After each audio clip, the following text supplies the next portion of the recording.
Hello dear student, welcome to physics नमा। आज के इस वीडियो में हम लोग क्लास 11 फिजिक्स का चैप्टर लॉ ऑफ मोशन का टॉपिक रोलिंग फ्रिक्शन के बारे में स्टडी करेंगे। तो चलिए आज का टॉपिक हम लोग स्टार्ट करते हैं। Rolling friction. रोलिंग फ्रिक्शन को समझने के पहले आइए हम लोग एक स्लाइडिंग फ्रिक्शन को समझते हैं। यह एक ब्लॉक है और इसको एक पर्सन फोर्स लगाकर इसको स्लाइड कर रहा है। तो जब स्लाइड करता है, पहले कम फोर्स लगाता है तो स्लाइड नहीं करता है, उसमें स्टैटिक फ्रिक्शन इस बॉडी पर काम करता है। और कुछ और फोर्स अधिक लगाता है तो जिसके कारण यह जो ब्लॉक है वो मूव करने लगता है। तो उस समय यह काइनेटिक मूव करता है। तो जो जिस सरफेस पर यह बॉडी रखा हुआ है तो उन दोनों के बीच में रिलेटिव मोशन होता है। यह जिस ब्लॉक जिस सरफेस पर रखा हुआ है, तो जब यह मूव करने लगेगा तो जो कांटेक्ट पॉइंट है और बॉडी का कांटेक्ट पॉइंट और सरफेस के बीच में क्या है, रिलेटिव मोशन होता है।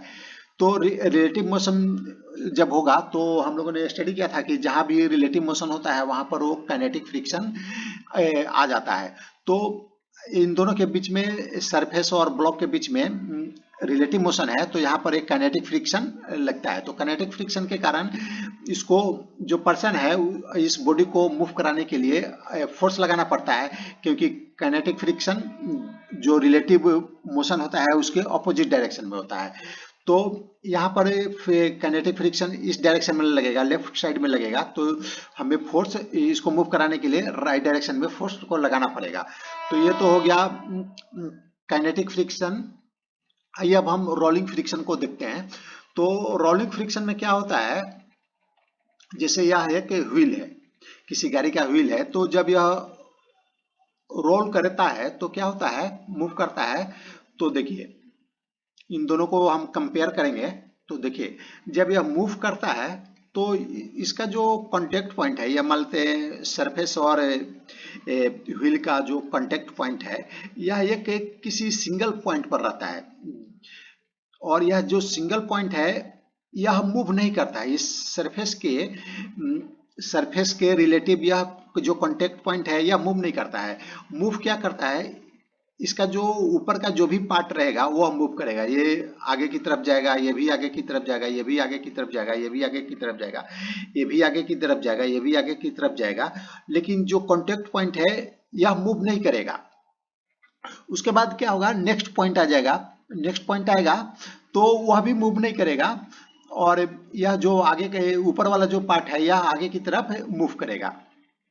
तो इसमें क्या होता है कि जो सरफेस है और कांटेक्ट पॉइंट है, इन दोनों के बीच का रिलेटिव मोशन नहीं होता है। इन दोनों के बीच में रिलेटिव मोशन नहीं होता है। तो जब रिलेटिव मोशन नहीं होगा तो क्या होगा, काइनेटिक फ्रिक्शन भी नहीं होगा। फ्रिक्शन भी नहीं होगा। फ्रिक्शन कब होता है, जब दो बॉडी जो दो एक दूसरे के कांटेक्ट में है उनके बीच में रिलेटिव मोशन होता है, तभी फ्रिक्शन फोर्स लगता है। तो यहाँ पर क्या होता है, रोलिंग फ्रिक्शन में कोई बॉडी जब रोल करती है तो जो कांटेक्ट पॉइंट है और सरफेस के बीच में रिलेटिव मोशन नहीं होता है। तो रिलेटिव मोशन नहीं होगा तो फ्रिक्शन भी नहीं लगेगा। और जब ब्लॉक स्लाइड करता है तो इसका जो कांटेक्ट पॉइंट है और सरफेस के बीच में रिलेटिव मोशन होता है, तो जिसके कारण इसमें काइनेटिक फ्रिक्शन लग रहा है और इसमें नहीं लग रहा है। लेकिन at every instant there is just one point of contact between the body and the plane, and the point has no motion relative to the plane. The center of the wheel moves forward. Centre या और उसके आगे का part, जैसे मैंने बताया, ये आगे की तरफ मूव करेंगे। In this ideal situation kinetic और स्टैटिक फ्रिक्शन इज जीरो। तो जब रिलेटिव मोशन है ही नहीं तो क्या होगा, काइनेटिक या स्टैटिक फ्रिक्शन क्या होगा, जीरो होगा। And the body should continue to roll with constant velocity. तो आइडियल सिचुएशन में क्या होगा कि अगर इसको हम एक बार मूव करा दें तो इसमें काइनेटिक फ्रिक्शन तो है नहीं कि जो इसके मोशन को अपोज करता है। तो क्या होगा, यह यूनिफॉर्म मोशन से यह मूव करते रहेगा न्यूटन के फर्स्ट लॉ के अनुसार। एक बार यह मूव करने लगा, अगर इसके बीच, दोनों के बीच में इसको अपोज करने के लिए ये कोई फोर्स नहीं है, तो क्या होगा कि यह यूनिफॉर्म मोशन से मूव करने लगा। न्यूटन के फर्स्ट लॉ के अनुसार यूनिफॉर्म मोशन से मूव करना चाहिए, लेकिन ऐसा होता नहीं है। In fact the surface deform near the contact.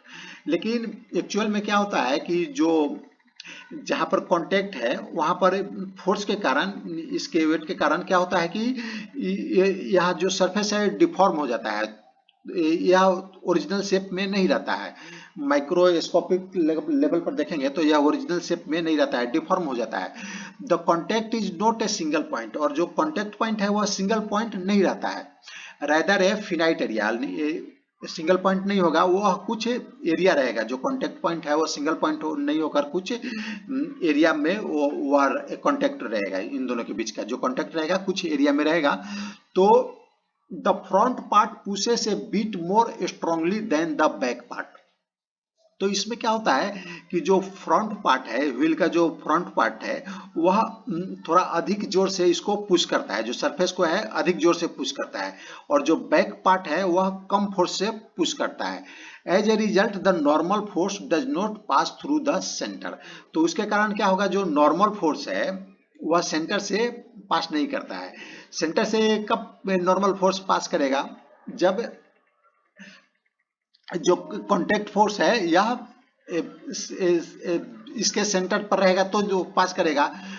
It is shifted towards the right, तो जो नॉर्मल फोर्स है वह राइट में शिफ्ट हो जाता है।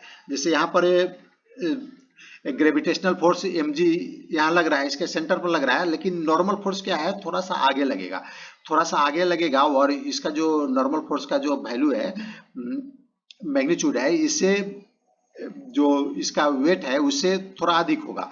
तो this force then has a anti clockwise torque.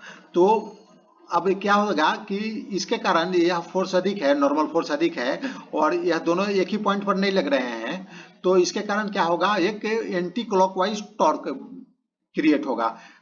Torque के बारे में हम लोग रोटेशनल मोशन में स्टडी करेंगे, तो यहाँ पर एक टॉर्क क्रिएट होगा, जिस टॉर्क के कारण क्या होता है, the net torque causes as angular deceleration. तो जो नेट टॉर्क है उसके कारण एंगुलर डिसलेशन क्रिएट होगा, यानी अपोजिट डायरेक्शन में डी एक्सेलरेशन क्रिएट होगा, जिसके कारण यह जो व्हील है मूव करेगा, फ्रंट साइड में जो मूव करेगा उसको वह अपोज करेगा, एंगुलर डिएक्सेलरेशन अपोज करेगा, तो जिसके कारण यह धीरे धीरे व्हील जाकर रुक जाएगा।